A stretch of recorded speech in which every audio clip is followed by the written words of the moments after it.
hin sodaatin. Maaliif hin sodaatin akkan siin jedhe beektaa? Hin sodaattu taanaan kaayyoo dhabda, abjuu dhabda. Irratti hin hojjettu taanaan kaayyoon kee, abjuun kee achumatti hafe waan hin hojjenneef jechuudha.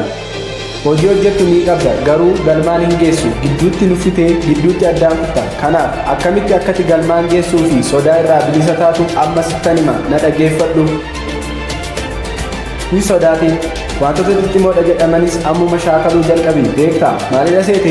Ani afaan Oromootiin viidiyoolee akkasii hojjechuuf qophaa'eera. Jalqabeeras miidiyaalee hawaasaa garaagaraa irratti jechuudha.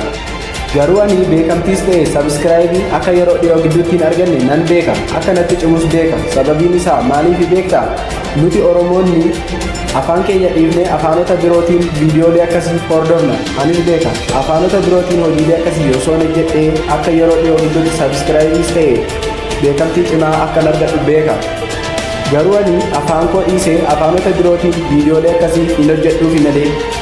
Maaliif? Sababiin isaa beektaa? Afaan koo afaan uummata koo dhiisee hin hojjedhu. Uummanni koo afaan qaba. Afaan koos kan uummata biroo waliin wal qixa. Warri afaan koo hin beeknes baruu qabu. Ati waan barbaade naan jechuu ni dandeessa. Garuu kun ejjennoo kooti waan ta'eef. Atis immoo kaayyoo qabda, abjuu qabda taanaan immoo hojii hojjechuu hin danda'u. Namni maal naan jedha jettee hin sodaatin. Yaada akkasii dhiisii hojii kee jalqabi.